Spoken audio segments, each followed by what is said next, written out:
মা, ও মা, আমি ফল খাবো, আমাকে ফল এনে দাও। ফল খাবি? দাঁড়া বাবা, ঘর থেকে নিয়ে এসে দিচ্ছি। মা, আমি এই ফল নদীর পাড়ে দোলনায় বসে খাবো, আমি চললাম। এই যাস না, এই ফল বাইরে খেলে কেউ না কেউ চেয়ে বসবে। দাঁড়া বাবা কনক, ঘরে বসে খেয়ে তারপর যা। এই ছেলেটা না একটা কথাও শোনে না। আহা, কি আনন্দ! দোলনায় দুলবো আর ফল খাবো। কনক, তুই ওতে কি ফল খাচ্ছিস রে? এই ফল তো আমি আগে কখনো দেখিনি। এই ফলের নাম কি রে? এটা বিদেশি ফল। আমার মামা বিদেশ থেকে অনেকগুলো আমার জন্য পাঠিয়েছে। এগুলো খেতে না অনেক মিষ্টি রে। বিদেশি ফল? এই ফল আমি কখনো খাইনি। আমাকে একটু দিবি, খাবো। লোভী, অন্যের জিনিস দেখলে চাইতে ইচ্ছে করে, তাই না? আমি তোকে দেব না, এখান থেকে যা ভাগ। আমি না তোর বন্ধু, এভাবে না বলে আমাকে একটু দে না যে। আমি তোকে এখন এই ফলের পরিবর্তে অন্য ফল দিব। গরিব খ্যাত, তুই এই বিদেশি ফল খাওয়ার যোগ্য না। তুই এখান থেকে চলে যাবি না, তাই না? দাইরা, তোকে দেখাচ্ছি মজা। কনক এই বলেই টুকিকে ধাক্কা দিয়ে ফেলে দেয়। এটা তুই কি করলি কনক? আমাকে ফেলে দিলি? বেশ করেছি, এখান থেকে যা, নয়তো মেরে টাকটা বানাবো তোকে, এই বলেছিলাম। কনকের হুমকি শুনে টুকি ভয় পেয়ে কাঁদতে কাঁদতে সেখান থেকে বাড়ির উদ্দেশ্যে চলতে থাকে। মা টুকি, এ কি তুই এভাবে কাঁদছিস কেন? কি হয়েছে? কেউ কিছু বলেছে নাকি রে মা? কনক নদীর পাড়ে বসে বিদেশি ফল খাচ্ছিল। আমি একটু চেয়েছি জন্য ও আমাকে ধাক্কা দিয়ে তাড়িয়ে দিয়েছে। মা, আমিও বিদেশি ফল খাবো, আমাকে বিদেশি ফল এনে দাও। মারি, আমরা গরিব, বিদেশি ফল কিনতে অনেক টাকা লাগে। আর তাছাড়া বিদেশি ফল যেখানে সেখানে পাওয়া যায় না, শহর ছাড়া। কোথায় পাওয়া যায় যাক, কত টাকা লাগে লাগুক, আমি কি বিদেশি ফল এনে দাও। আমার একটু বোঝার চেষ্টা কর, তোর এই আবদার শুনে আমার কলিজা মোচড় দিয়ে উঠছে। আজ গরিব না হলে তোর সব ইচ্ছে পূরণ করতাম। হে বিধাতা, আমার মেয়েটাকে একটু বুঝ দাও। একি মা, তুমি কান্না করছো কেন? তুমি কেঁদো না মা, তুমি কষ্ট পাও এমন কিছু আমি চাই না। লাগবে না আমার বিদেশি ফল, তবুও তুমি শান্ত হও মা। আমার লক্ষ্মী মেয়ে, আশীর্বাদ করি তুই অনেক বড় হ। বিদেশি ফল কিনে এনে দিতে না পারলেও কালকে তোকে দেশি মিষ্টি ফল কিনে এনে দিব। আচ্ছা ঠিক আছে মা। চল এবার ঘরে চল, তোকে খাবার দিয়ে আমি আবার নদীতে যাব পানি আনতে। জানো মা বাবা, আজ কি হয়েছে? না, জানি না তো, কি হয়েছে বল তো শুনি। ওই যে গরিব টনি মাসির মেয়ে টুকি আছে না? মাসি না ছাই, যাই হোক বল দেখি কি হয়েছে। আমি সকালে নদীর পাড়ে বসে বিদেশি ফল খাচ্ছিলাম, তখন ও আমার কাছে এসে ফল চেয়েছিল। আমি ওকে ফল তো দেইনি, উল্টো ধাক্কা দিয়ে ফেলে দিয়েছি, আবার হুমকি টুমকিও দিয়ে তাড়িয়ে দিয়েছি। এই না হলো আমার ছেলে, কাজের কাজ করেছিস রে বাবা। ওই টুনির প্রতি আমার ভীষণ রাগ। কি নিয়ে এত রাগ বাবা, বলো তো শুনি। ওই টুনি যে গাছে ঘর বেঁধেছে, ওই গাছটা বেশ শক্তপোক্ত। ওই গাছটা আমি ওর কাছ থেকে চেয়েছিলাম, কিন্তু আমাকে দেয়নি, বরং অপমান করে তাড়িয়ে দিয়েছিল। কিন্তু আজ আমি ওই টুনির গাছ আর ঘর নিজের করে নেয়ার একটা উপায় পেয়েছি। কি উপায় কালু, আমাকে বলো। শোনো, কানে কানে বলি। বাহ, এটা তো দারুণ বুদ্ধি। এবার টুনি বুঝবে আমাদের অপমান করার মজা। কাকুলি, দেরি করো না, যাও যাও, ঘর থেকে একটা বিদেশি ফল নিয়ে এসো। বুদ্ধিমতো একটা ফল টুনির ঘরে রেখে আসি। বেশ, দাঁড়াও আনছি। আমি পানি আনতে যাচ্ছি রে মা। দাঁড়াও মা, দাঁড়াও, আমিও যাবো তোমার সাথে। আচ্ছা বেশ, চল। কালু, বাড়িতে কেউ নেই, এই সুযোগ, যাও ফলটা ঘরে রেখে এসো। ঠিক আছে। কালু তার বুদ্ধি মতো হাতে থাকা বিদেশি ফলটা টুনির ঘরে রেখে চলে আসে। ফল রেখে এসেছি কাকুলি, এবার চলো মোড়ল দাদাকে ডেকে নিয়ে আসি। হ্যাঁ হ্যাঁ চলো। কালু কাকুলি মোড়লের বাড়ির উদ্দেশ্যে চলতে থাকে। এদিকে টুনি টুকি নদীর পাড় থেকে কলসে পানি নিয়ে বাড়িতে চলে আসে। এ কি, তোমরা সবাই আমার বাড়িতে কেন? কোনো দরকার নাকি? মোড়ল দাদা, এর মেয়ে চুরি করেছে আমাদের সেই লাখ টাকার বিদেশি ফল। এসব তোমরা কি বলছো? আমার মেয়ে কি চুরি করেছে? আমি তো কিছুই বুঝতে পারছি না।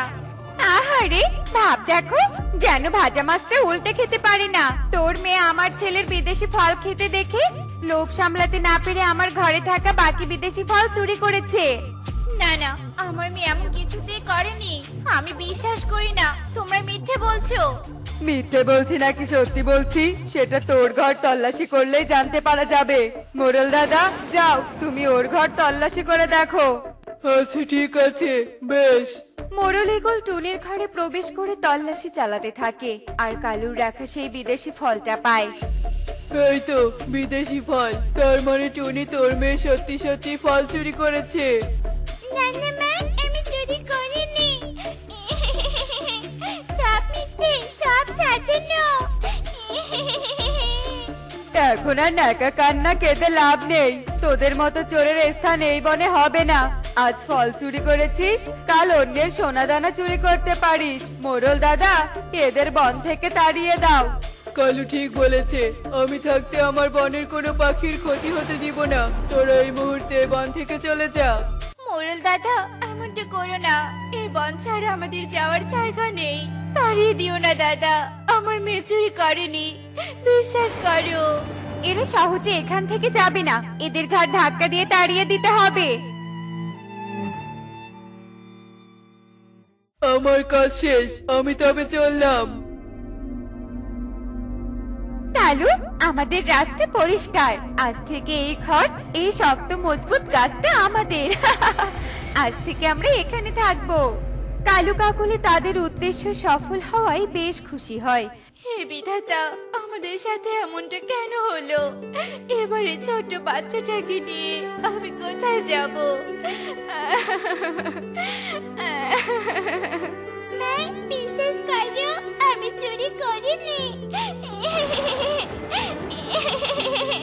মারে, আমি জানি তুই চুরি করিসনি।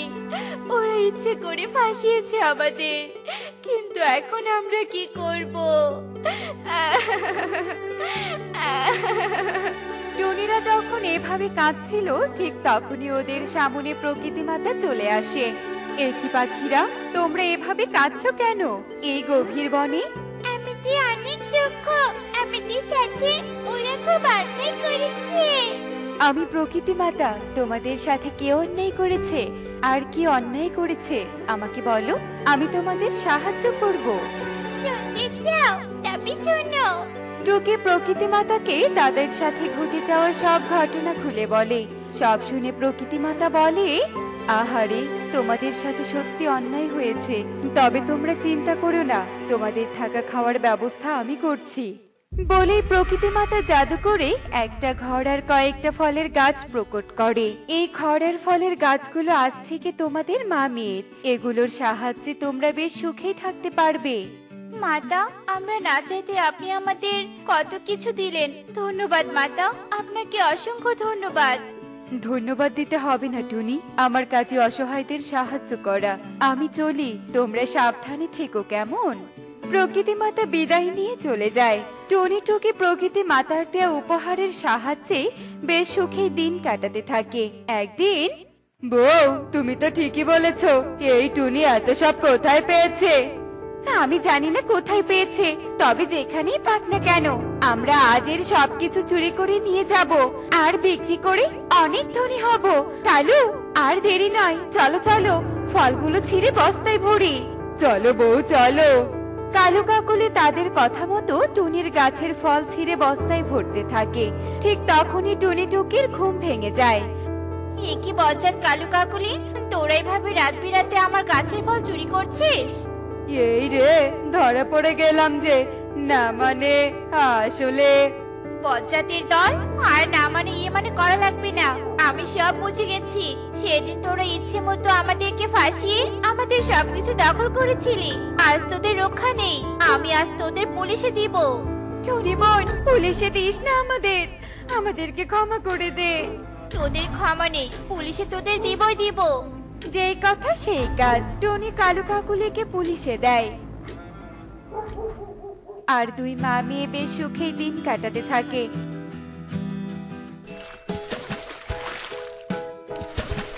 দেখলে তো বন্ধুরা, খারাপ কাজের ফল সবসময় খারাপ হয়। এমনই সব মজার মজার শিক্ষণীয় টুনি পাখির গল্প দেখতে আমাদের সাথেই থেকো। আর গল্পটি কেমন হয়েছে তা কমেন্টে জানাতে ভুলো না কিন্তু। Bye bye. তবে থেকে একটা থাকার জন্য ভালো জায়গা খুঁজছি। আরে বাবা বাবা, কি বিশাল কাঁঠাল গাছ! একেই তো বলে জায়গার মতো জায়গা। আজ থেকে কাঁঠাল গাছে হবে আমার ডেরা।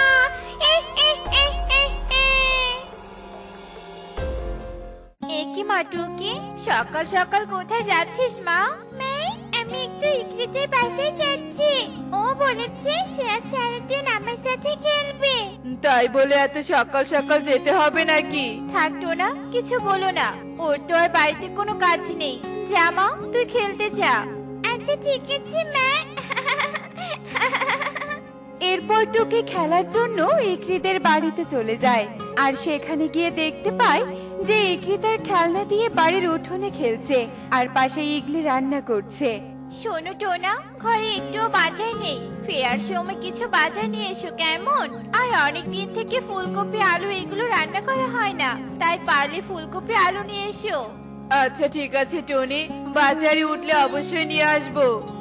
ইকরি, আমি এসে গেছি, চল এখন খেলতে যাই। না রে তোকে, এখন খেলতে যাবো না, মা বকবে। কিন্তু তুই তো আমাকে খেলার জন্যই ডাকলি, তাই তো আমি না খেয়ে খেলতে চলে এসেছি। টুকি, ও বলছে তো ও খেলতে যাবে না, আর ও ডেকেছে বলেই তোকে আসতে হবে নাকি? শোন, আমি আলু সেদ্ধ করেছি, ইকরি এখন আলু সেদ্ধ খাবে। কি আলু সিদ্ধ করেছো? আমি কি একটু খেতে দিবে গো ইকলি মাসি? আমার খুব খিদে পেয়েছে। ইস, শখ কত, আলু সিদ্ধ খাবে। যা যা, বাড়িতে যা, তোর মাকে গিয়ে বল যে আলু সিদ্ধ করে দিতে। আমি কোনো আলু সিদ্ধ দিতে পারবো না। আর সে চুপচাপ মন খারাপ করে সেখান থেকে বাড়ি চলে যায়। একে টুকি, খেলতে গেলি যে আবার এত তাড়াতাড়ি ফিরে এলেছি। আর তোর মন খারাপ কেন মা? ইকরির সাথে আবার ঝগড়া হয়েছে নাকি? না না মা, তেমন কিছু না। আসলে ও আজকে খেলবে না। আজ ইকরি মাসে আলু সিদ্ধ করেছিল, আমি একটু খেতে চেয়েছি বলে আমাকে ওদের বাড়ি থেকে তাড়িয়ে দিল। কি, সামান্য আলু সিদ্ধ খেতে চেয়েছিস বলে এমন ব্যবহার করেছে? শোন মা, তুই মন খারাপ করিস না। তোর বাবা বাজার থেকে ফিরলে আমি তোকে আলু সিদ্ধ করে দিব, তখন যত তোর ইচ্ছা আলু সিদ্ধ খাস। সত্যি বলছো মা? তাহলে আমি আজ আর খেলতে যাব না, বাবার জন্য অপেক্ষা করব। ফুলকপি তো নিলাম, এবার 1 কেজি আলু দাও তো কালু দাদা। আমার দোকানে যে আলু নেই রে টোনা, আর তাছাড়া বাজারে কোনো আলু ওঠেনি, তাই তুই কোনো দোকানেই আলু পাবি না। তাই নাকি? তাহলে আর অন্য দোকানে গিয়ে কি করি? যাই, বাড়ি ফিরে যাই। এরপর টনি শুধু ফুলকপি নিয়ে বাড়িতে চলে যায়। আর অপেক্ষায় থাকা টুকি তার বাবা মাকে দেখে খুশিতে লাফাতে থাকে। বাবা এসেছে, বাবা এসেছে। এ কি টোনা, শুধু ফুলকপি আলু আনুনি কেন? এদিকে যে মেয়েকে আলু সিদ্ধ করে দিতে চেয়েছি, এখন কি করব? মেয়েটা তো সে আশায় বসেছিল। বাজারে আজ আলু ওঠেনি, তাই আনতেও পারিনি। কি বলছো বাবা? আলু আনুনি? আমি কিছু জানি না। আমি কি তুমি আলু সিদ্ধ করে দিতে চেয়েছো? আমি এখন আলু সিদ্ধই খাবো। আচ্ছা ঠিক আছে, তুই কান্না করিস না, আমি দেখছি আসলে কি করা যায়। টোনা, তুমি বিশ্রাম নাও, আমি এক্ষুনি আসছি। ময়ূরী দিদি, ও ময়ূরী দিদি, বাড়িতে আছো? কি হয়েছিল টুনি, বল, আমাকে এভাবে ডাকছিস কেন? তোমার কাছে কি কিছু আলু হবে? থাকলে কটা আলু দাও না, কালকে দিয়ে যাব। এমন সময় এলি যে কি বলবো। আসলে টুনি, আমার ঘরে এখন আলু নেই, কটা ছিল আমি একটু আগে রান্না করলাম। এরপর টুনি ময়ূরীর বাড়ি থেকে নিরাশ হয়ে বাড়ির দিকে যেতে থাকে। আর কিছু দূর পথ যেতেই সে দেখতে পায় এক বিশাল কাঁঠাল গাছ। আরে আরে, আমার মাথায় এই কথা এতক্ষণ আসেনি কেন? যাক, ভালোই হয়েছে কাঁঠাল গাছ দেখে মাথায় এলো। আলু নেই তো কি হয়েছে, আমি টুকিকে কাঁঠাল সিদ্ধ করে দিব। যাই, এখান থেকে একটা ছোট কাঁঠাল নিয়ে যাই। আরে আরে, এই টনি তো দেখছি আমার কাছের কাঁঠাল ছিঁড়ে কোথায় যেন নিয়ে যাচ্ছে। যাই গিয়ে দেখি তো ওর পেছু পেছু। এখন ওর সামনে আসবো না আমি, আগে দেখবো ও এই কাঁঠাল দিয়ে কি করে, তারপর দেখা দেব। এরপর টুনি কাঁঠাল গাছ থেকে একটি কাঁঠাল নিয়ে বাড়িতে যেতে থাকে। আর এসব দেখে কাঁঠাল গাছের ডাইনি টুনির পিছু নিতে নিতে তার বাড়িতে চলে যায়। কি মা, তুমি তো আলু সিদ্ধ আনতে গিয়েছিলে, কাঁঠাল আনতে কেন? আমি কিন্তু কাঁঠাল খাবো না। আরে মা টুকি, এই কাঁঠাল আমি তোকে সিদ্ধ করে দিব, তখন দেখবি এটা খেতে কত মজা। এরপর টুনি কাঁঠাল সিদ্ধ করলে তা থেকে খুব সুন্দর ঘ্রাণ ছড়াতে থাকে। আর এই ঘ্রাণ ডাইনির নাকে গেলে ডাইনি আর এক মুহূর্ত দেরি না করে সোজা টুনির সামনে চলে আসে। আহা, কি সুন্দর ঘ্রাণ! এটা কে রান্না করেছিস রে টনি? কত সুন্দর ঘ্রাণ বেরিয়েছে চারদিক। ওরে বাবারে, দাদা ডাইনি, ডাইনি আমাকে ছেড়ে দাও, আমাকে কিচ্ছু করো না, ছেড়ে দাও, ছেড়ে দাও। আহ, আমাকে ভয় পাস না, আমি তোর কোনো ক্ষতি করব না। তুই শুধু আমাকে তোর হাতের ওই খাবারটা দিয়ে দে। এ তুমি কি করলে ডাইনি? সব কাঁঠাল সিদ্ধ খেয়ে নিলে, এখন আমার মেয়ে টুকি কি খাবে? কি, এটা কাঁঠাল সিদ্ধ ছিল? কি দারুণ খেতে! এমন মজার খাবার আমি আগে কখনো খাইনি। তুই চিন্তা করিস না টুনি, আমি এক্ষুনি তোকে আরেকটা কাঁঠাল এনে দিচ্ছি।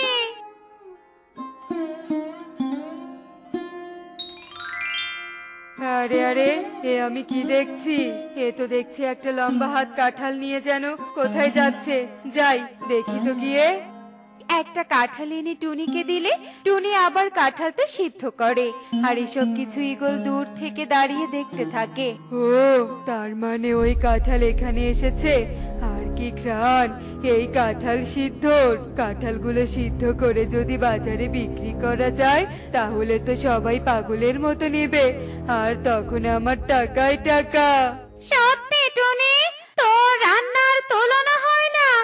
এখন থেকে আমার যখনই ইচ্ছে হবে, আমি তোর কাছে কাঁঠাল সিদ্ধ খেতে আসবো। আচ্ছা ঠিক আছে ডাইনি, শুধু সাথে করে একটা কাঁঠাল নিয়ে এসো। এই, তুই কে রে?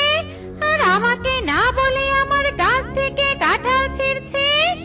ওরে বাবারে, ডাইনি তো এসে পড়েছে। এখন আমি কি করব? কি বলে একে বুঝিয়ে দিব? কি হলো? কথা বলছিস না কেন? উত্তর দে। আসলে এই কাঁঠালগুলো আমি সিদ্ধ করব, তাই নিয়ে যাচ্ছিলাম। আমার বাড়িতে তো গাছ নেই। ও মা, সিদ্ধ? নিয়ে যা তাহলে। আমাকে কিন্তু দিতে হবে। রোজ রোজ কাঁচা মাছ মাংস খেয়ে আর ভালো লাগে না। আর এই কাঁঠাল সেদ্ধ যে আমার মন জিতে নিয়েছে। ঠিক আছে, তুমি কাল এসো। দূর, এ আবার কোন বিপদ ঘাড়ে পড়লো। আগে এখান থেকে যাই, পরেরটা পরে দেখা যাবে। আর এভাবে সেই দিন কেটে যায়। আর পরের দিন সকালে ইগলি কাঁঠাল সিদ্ধ করে ঈগলকে খেতে দেয়। কি হলো ঈগল, না খেয়ে কি ভাবছো? একটু পরে আমাদের বাড়িতে ডাইনি আসবে এই সব কাঁঠাল সিদ্ধ খেতে। আমি ভাবলাম এগুলো বাজারে বিক্রি করব, তার হবে না মনে হচ্ছে। বললেই হলো, এত কষ্ট করে কাঁঠাল আনলে তুমি, রান্না করলাম আমি, আর খাবে কিনা ওই ডাইনি। তুমি এত চিন্তা করো না তো। এ কথা বলতে না বলতেই ওদের বাড়িতে ডাইনি চলে আসে আর ওদেরকে ডাকতে থাকে। ঈগল, এই ঈগল, কোথায় রে তুই? ওই যে ডাইনি চলে এসেছে, এখন কি করবে শুনি? চলো বাইরে চলো, নইলে ওই ডাইনি সোজা ঘরে চলে আসবে।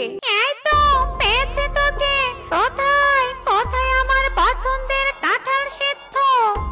আসলে ডাইনি তোমার গাছ থেকে যে কাঁঠালগুলো এনেছে, ওই কাঁঠালগুলো সব নষ্ট ছিল, তাই আমি কোনো কাঁঠাল সিদ্ধ করতে পারিনি। মা, কাঁঠাল সিদ্ধ খেতে আসলে অনেক মজা। তোদের এত সাহস আমাকে ডেকে অপমান, আমাকে মিথ্যে বলা, তোদের এক্ষুনি দেখাচ্ছি মজা। এ কথা বলে ডাইনি তার জাদু শক্তি দিয়ে কেবল হিগলিকে বেঁধে তার কাঁঠাল গাছের কাছে নিয়ে যায়, আর তার জাদু দিয়ে সেই গাছের কাঁঠাল বানিয়ে দেয়। ওরে বাবারে, এই তো দেখছি আমাদের কাঁঠাল বানিয়ে দিল। আমাদের আবার পাখি বানিয়ে দে ডাইনি, পাখি বানিয়ে দে। এটাই তোদের শাস্তি। তোরা আজ থেকে এই গাছের কাঁঠাল হয়ে থাকবি, আর কেউ তোদের ছিঁড়ে নিয়ে গিয়ে সেদ্ধ করে খাবে। আহ, আহ, আহ, আহ, আহ। তো বন্ধুরা, দেখলে তো মিথ্যে বলা খুবই খারাপ কাজ, আর মিথ্যে বললে অবশ্যই তার শাস্তি পেতে হয়।